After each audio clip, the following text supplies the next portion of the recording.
I'm Anu Kiva, and I'm doing a tarot reading for this collective. I did have a couple of cards already flip over. Wow, that's so quick. Okay, so the bottom of the read is going to be the Magician. So a lot of manifestations coming through right now, but a lot of...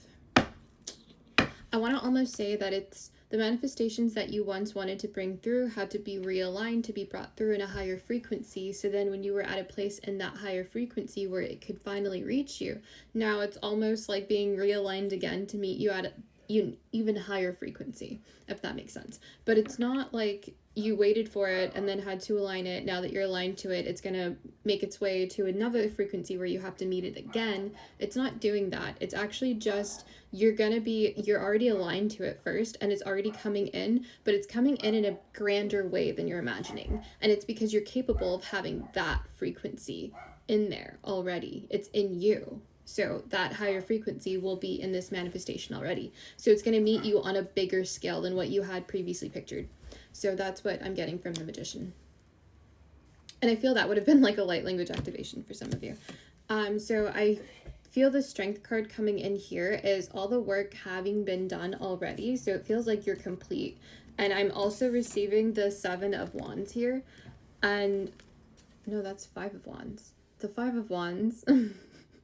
which is the battles. But okay, so the 5 of Wands is there's battles going on around you, but the 7 of Wands is you having been on top of all of those battles. So you were winning the battles, but you didn't need to be in battles anymore, if that makes sense. So this is an ongoing battle, and the other one, the 7 of Wands, is you winning all of the battles. And so from that frequency, I receive that you are in fact winning all of these battles, and that does play up your strength. However, you have no need to ever be in battles. So you having the leg up isn't really necessary anymore, because you shouldn't need to have the leg up on anything. You should just be in that natural higher position to not ever need to have the leg up anymore, if that makes sense. And then the Ace of Swords and the Hierophant are kind of coming through together, but I also see the 8 of Cups. And before I dive into that, I'm going to channel the 8 of Cups.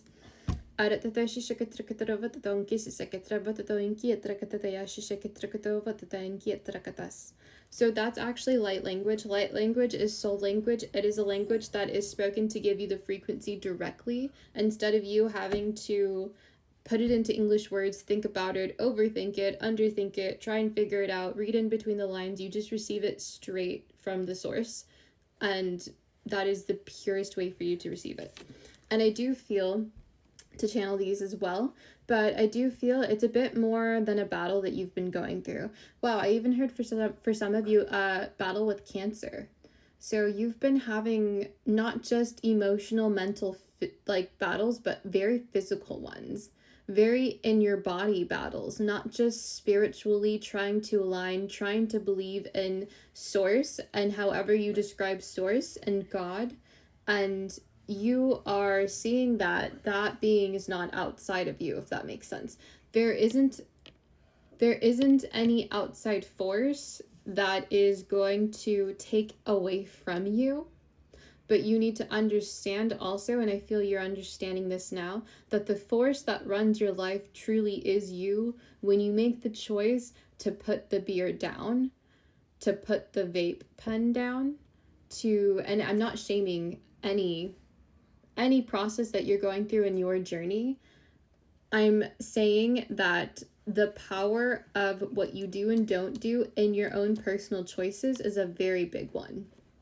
It's a very, very big power. You hold that power because you hold your own intake. You hold your own voice, and you hold your own words. And it's about power.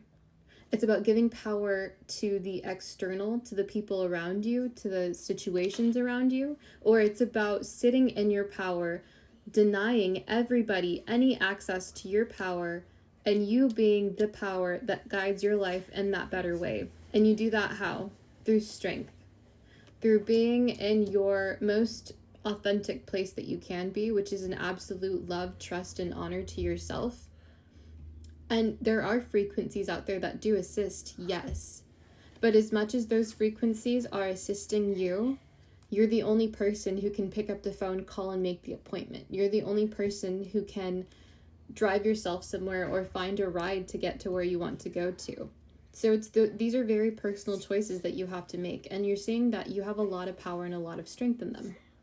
Now, for the belief in any frequencies above you or that are of assistance to you, all frequencies that assist you aren't frequencies that are above you. They're in higher frequencies. They exist in different realms. If your frequency is needing their assistance and you're not able to assist yourself, that's because you're in a frequency that you're meant to be in, that you're understanding there's a journey, there's a space, there's a contract there, that you're either closing out, getting rid of, or releasing. So it's not that you're in a bad space or a bad person yourself, you're just releasing something that's very difficult. And you can absolutely ask for assistance, and you can ask those other frequencies for assistance, but you also have to honor that you hold the power to change your life. Your life doesn't just make itself better overnight from you having done not one thing. And it's not just externally making those choices, but I feel it's very internal. You internally changed a lot about yourself. You picked up the sword. I feel the Ace of Swords has been helping you. And you chose to help you. I'm going to channel light language for this one. Aun sekrevet travatankiesatra. Lokrepatankiesakrat travatankas. I feel there's a balance in the compassion that you give yourself. 8 of Cups and the Hierophant.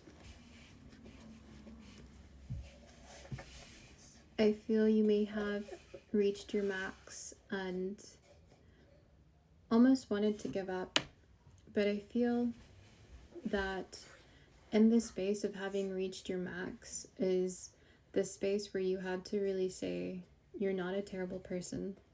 You're not ruining anything. But you're simply gonna start giving yourself a lot of compassion, a lot of grace, and a lot of love. And it's really hard to find love in places where you feel you're failing. But in those places, I would suggest to you to maybe sit in the silence, and for some of you that may feel scary, sit in the silence and let the love that you feel warm you up. Because sitting in your own love feels like sitting underneath the sun. You have an undeniable warmth come over you. And the sun isn't touching you. It's not sitting beside you. But you feel this warmth, this force come over you. And when you feel that warmth, and it feels like love, it doesn't feel negative. Anything that ever connects with you that feels terrifying, you have to really honor your own power and say, is this terrifying because I'm afraid of what that love could feel like, what it feels like? Or is it terrifying because it feels like it's taking me to a very bad space? If it takes you to a bad space, you would have that discernment of, no, that's not right. And you would also need to have the discernment of, are these my emotions or is it this frequency? Frequencies are very, very clear. There's a lot of clarity. If it feels confusing and not good, it's not good. If it feels very loving, very wrapped around you, like a mother hugging a child, then it's good. And I feel some of you are still learning that discernment, or may need this guidance on how you know you're connecting with your own love, with yourself, with your truth.